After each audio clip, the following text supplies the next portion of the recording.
insurance, and communications, they form the crux, or for that matter, they form the basis of the tertiary sector. When I talk about the IT sector, then mostly the knowledge drain, or the brain drain as we used to call it back in 2010s, it was via the IT sector only. People used to migrate to USA Silicon Valley so that they can have better opportunity in the services sector.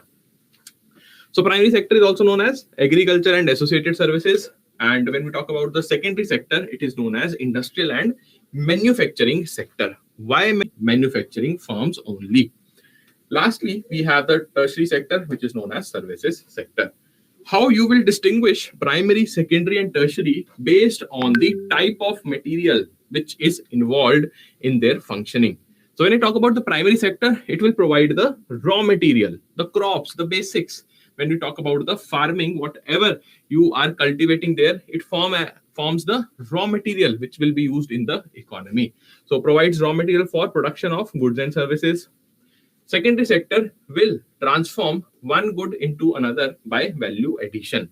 How this thing will work? Supposingly, a particular farmer is there and he is growing rice. So that will be the raw material for the rice industry. Fine. Rice industry means big brands are there for the rice, which export also in our country. The exporters base is huge for rice.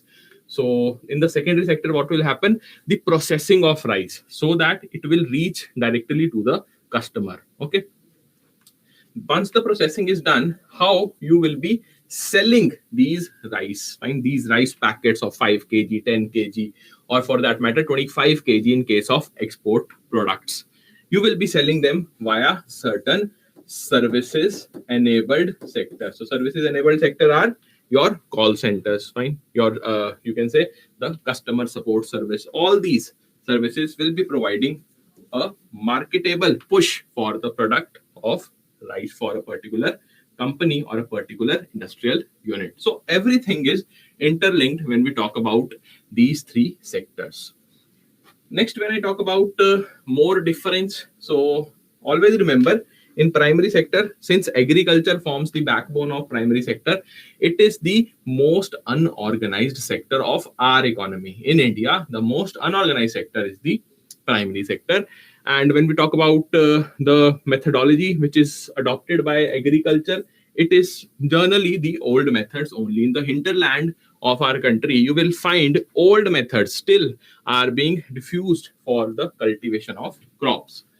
In secondary sector, although it is organized, but you won't be able to compare it with the tertiary sector because special skills are being used in the tertiary sector. So secondary sector, it is organized and employs more efficient production methods as compared to primary sector. But which is the most, or I would say most well organized sector of the economy? It is the tertiary sector. So well organized, and it uses the advanced logistics technique to carry out its task. So everything is planned, managed, and foolproof strategy is there for the aspect. So all these things clubbed together, you will find some sectors in the Indian economy which are not a part in other countries, like in Bangladesh, or for that matter in Pakistan, also in the neighboring states only. You won't be finding tertiary sector as the sole bearer of the burden of GDP of those countries. Fine. But in India, yes, most GDP contribution comes from the tertiary sector. That we must remember.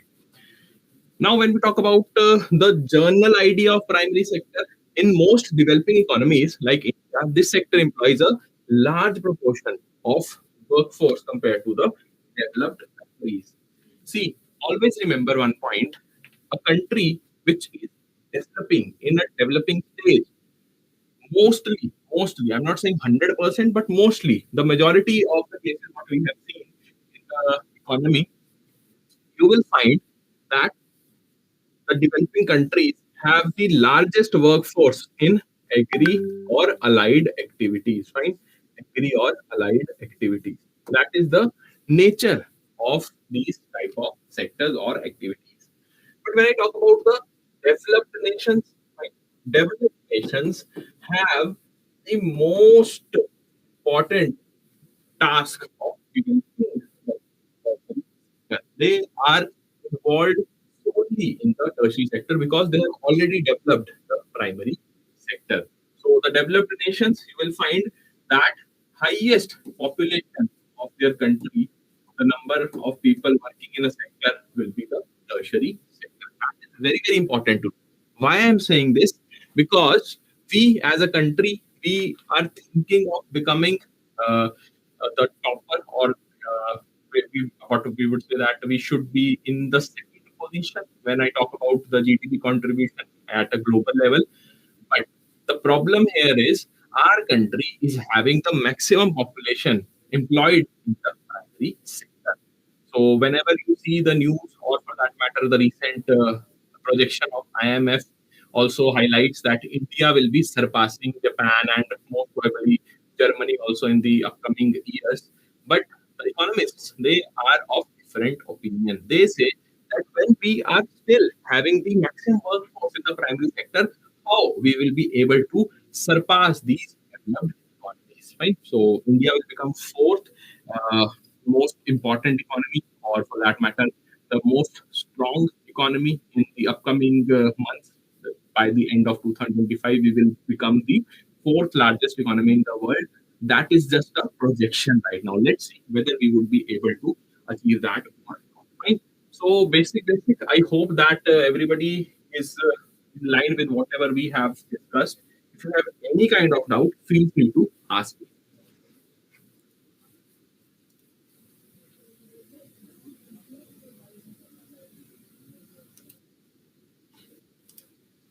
Okay, fine. Now let's move on to the next topic, that is role and importance of primary, secondary, and tertiary sector. See, these three sectors, they are very important for home economy. That's true. But how the role of primary sector is different from secondary sector, and what about the difference of points in the tertiary sector that so in India, we must acknowledge that primary sector is the most important sector for the maximum population. Why? It is for two reasons. One, mostly the population is involved in agri fields, right? The employment comes from these agricultural fields. Plus, we being the highest populous country, right? We are having the maximum population in the entire world. So we need to feed our people. And if we have a robust agricultural sector, then definitely we will be able to achieve that target. So the primary sector normally constitutes of agri forestry as well as fishing. Agriculture along with the allied activities form the basis of the primary sector. It includes all those economic activities where there is direct use of natural resources such as agri, forestry, fishing, fuels, metals, minerals, etc. And when we talk about one definition, which is important and has been asked in the exam also as one of the statements, that when do we call a particular economy as an agrarian economy? Or when do we term a particular economy, a particular country as the services sector led economy, or for that matter, industrial economy? Always remember, if the population, right, if the population which is involved in that sector, supposedly for primary sector, an agrarian economy, primary sector will give us the agrarian economy only. It will exist only when agriculture sector provides at least 50% of the country's national revenue and livelihood. So if a country's GDP is dependent on agricultural sector, along with that, if it is providing employment also to the maximum population of our country, then we would say that this economy is known as agrarian economy. Right? When I talk about the services sector, so services led economy, we would say that a particular economy is services led economy if the services sector provides at least 50% of the country's GDP, and along with that, 50% of the country's livelihood. And same is the definition for the manufacturing sector, manufacturing or industrial sector. Right? So such type of questions can be asked as one of the statement in the exam. Fine. Next, we have the secondary sector, which is also known as the industrial sector.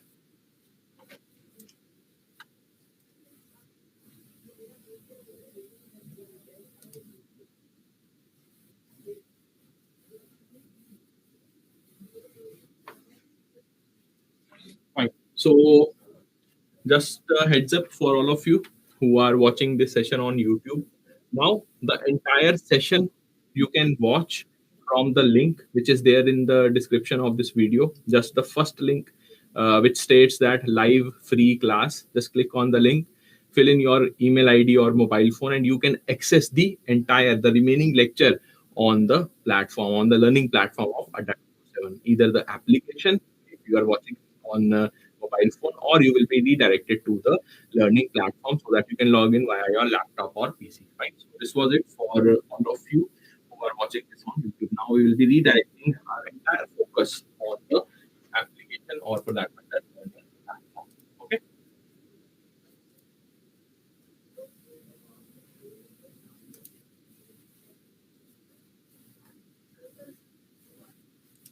Right. So now secondary sector, let's try to define it. So it is also known as industrial sector. And why it is known as industrial sector? Because mostly we find the raw material from agricultural fields will be processed in industries. Right. So the primary thing would be to procure the raw material, which will be done via the primary sector, that is agriculture. The next step for the production, right? The next step in the production of any commodity would be processing. That is provided by the industry. That is why it is known as secondary sector or the industrial sector. So it includes all the economic activities that involve processing of raw material extracted from the primary sector. Manufacturing, which is one of the subsector, has proven to be the largest employer in the Western developed economies. And when I talk about the manufacturing sector in India also, somewhere down the line, it provides the highest employment under the secondary sector. Right? So manufacturing sector, what all is included in the manufacturing sector, we will be covering that in the upcoming sessions. For today, let's just stick to the basics, that what all is included in these sectors. So when I talk about the industrial economy, when a particular economy is known as industrial economy, like we have stated for the agrarian economy, similar definition will be here. But what will differ if a particular individual is involved in the secondary sector? There it was, if a particular individual or the group of people who are involved in agricultural sector. So economy is the one in which the secondary sector generates at least half of national GDP of our country, as well as the employment. So when we talk about India, in India there is a peculiar case, right? As I have already told you, in our country, what happens that more than 50% of the population is employed in the agri and allied activity. Fine, that is the primary sector. But the GDP of a country, more than 50% of the GDP is contributed by the by your services sector or the tertiary sector. So, what do you think? Our economy can be known as the services economy or the agrarian economy? Do let me know in the comment section. What do you feel? And what will be the right answer here?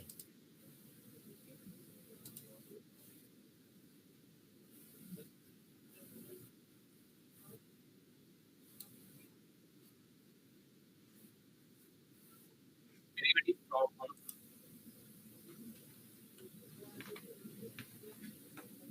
Okay, fine. So we will be giving you some time to think, ponder upon, and do let me know the answer in the chat section. So when I talk about the third sector, that is tertiary sector, it includes all the economic activities that produce services. So step one was to have the raw material, then we process that raw material using the secondary sector, and final delivery of goods to the customers will be provided via the tertiary sector. So this sector includes all the economic activities that produce services such as education, healthcare, banking, communication, and so on. So when I talk about the final services, or the final, you can say, step towards providing a service, it is covered under the tertiary sector, be it in the field of education, healthcare, banking, communication, or any other field like IT. A service-based economy exists when this sector generates at least half of the country's national income as well as livelihood. So, what do you think? India is under which case? Whether it is a service-based economy or agrarian economy? Fine. In the meantime, let's have a discussion around the topic which is known as quaternary and quinary sector. So always remember, quaternary and quinary sectors are not a separate sectors of economy. Primarily, there are three sectors of economy only: primary, secondary, and tertiary. These two sectors are just the subsectors of your services sector only. So when I talk about the quaternary and quinary sectors, why they are defined separately, separate from the services sector? Reason being, here some form of intellectual